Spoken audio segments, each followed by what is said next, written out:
আপনার বাড়ির ছাদে 12 মাস শশার উৎপাদন করতে চাইলে খুব সহজ 3টি পদ্ধতি অনুসরণ করতে বলবো। শুরুতেই যে ভুলটা আমরা করি তা হচ্ছে 12 মাসি শশার বীজের বদলে শীতকালীন শশার বীজ লাগিয়ে দেই। মাথায় রাখতে হবে বাংলাদেশ সরকার অনুমোদিত তিতুমির F1, গ্রিন কিং, শিলা, ডেস্টিনি, বুলবুল F1 এই জাতীয় শশাগুলো কিন্তু তীব্র শীত ব্যতীত সারা বছর চাষ উপযোগী।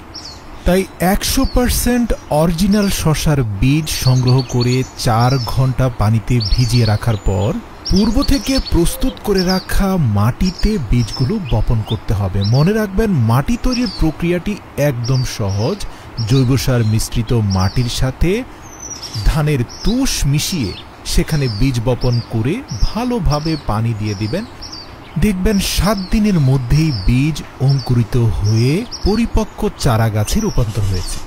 এবার আসুন প্ল্যান্ট ক্যারিয়ার হিসাবে আপনি 2টি অপশন বেছে নিতে পারেন। এক হচ্ছে প্লাস্টিকের বালতি আর দ্বিতীয়ত হচ্ছে একটু হেভি প্লাস্টিকের বিগ ওয়াটার বটল, যেটা নর্মাল প্লাস্টিকের বালতি থেকে দীর্ঘস্থায়ী হবে, তীব্র রোদে সহজেই ফেটে যাবে না। তো যাই হোক, হেভি প্লাস্টিকের বোতলগুলোর নিম্নাংশ ভিডিওতে দেখানো প্রসেসে ড্রিল মেশিন দিয়ে ছিদ্র করে ফেলার পর পূর্ব থেকে প্রস্তুত করা জৈব সার মিশ্রিত মাটির সাথে ধানের তুষ মিশানো সে মাটি দিয়ে বোতলগুলো ভরাট করে ফেলতে হবে। তারপর প্রত্যেকটি প্লাস্টিকের ক্যারিয়ারে 2টি করে বীজ আমরা ভিডিওতে দেখানো প্রসেসে রোপণ করব। বীজ রোপণ করে সাথে সাথে হাত দিয়ে পানি ছিটিয়ে দেবেন, অথবা ভালো হয় স্প্রে করে পানি ছিটাতে পারবে। এভাবে টানা 15 দিন ধৈর্য ধরে 2 বার করে দৈনিক পানি দেওয়ার পর আপনার চারা গাছগুলো বেশ খানিকটা বড় হয়ে যাবে। তারপরে এই চারা গাছগুলো থেকে যে লতা গুল্ম গজাবে সেগুলোর জন্য আপনাকে একটা বাঁশের কঞ্চি দিয়ে মাচা তৈরি করতে হবে।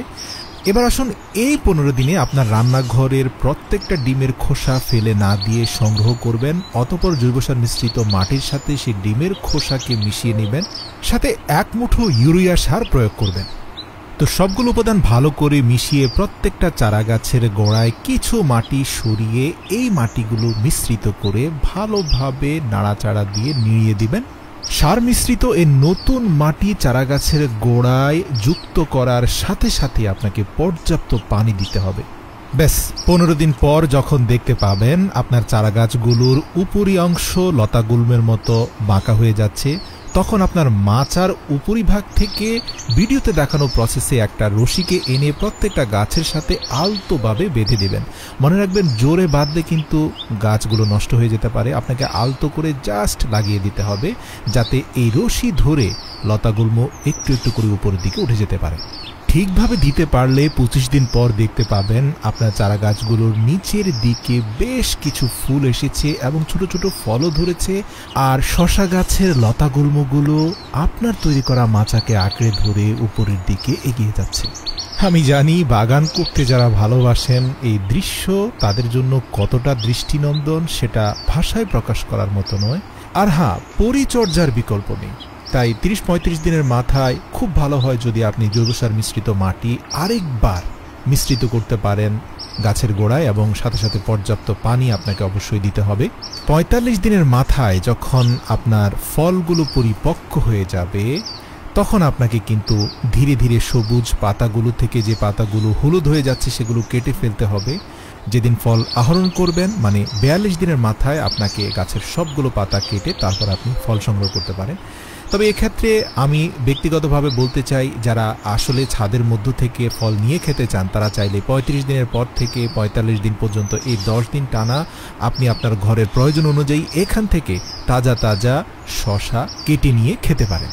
ভিডিওর শেষ বোনাস টিপস হিসেবে বলতে চাই, যারা একদম ইনভেস্টমেন্ট করতে চান না তারা চাইলে আপনার বাড়ির ফেলে দেওয়া সারের কাগজ বা প্লাস্টিকের বস্তার মধ্যে আপনারা একই প্রক্রিয়ায় মাটি তৈরি করে সেখানেও আপনারা চারা গাছগুলো লাগাতে পারেন। তবে এক্ষেত্রে আপনি যদি বাড়তি কোনো সার ব্যবহার করতে না চান, সেক্ষেত্রে একটা পানির বোতলের গোড়ার দিক থেকে কেটে ভিডিওতে দেখানো পদ্ধতিতে একটা লাঠির মধ্যে সেটাকে শক্তপোক্ত করে বেঁধে তার উপরের দিকে পর্যাপ্ত পানি দিয়ে নিচের ছিপিটাকে অ্যাডজাস্ট করে আপনি হালকা করে দিবেন যাতে ফোঁটা ফোঁটা পানি সেখানে পড়তে থাকে।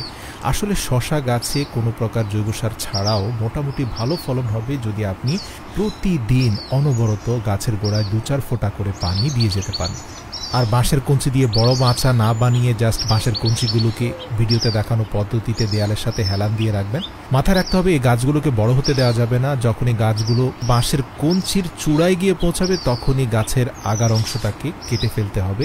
এতে এই ছোট্ট গাছে যে ফলগুলো এসেছে সেখানে পর্যাপ্ত পুষ্টিগুণ যাবে, আর যে পাতাগুলো হলুদ হয়ে যাচ্ছে সেগুলোকে কেটে ফেলতে হবে। এ প্রক্রিয়ায় শশার ফলন খারাপ নয়, ভালোই হয়, তবে এটা শীতকালেই শুধুমাত্র প্রযোজ্য, এটা 12 মাসই শশার ক্ষেত্রে প্রযোজ্য নয়।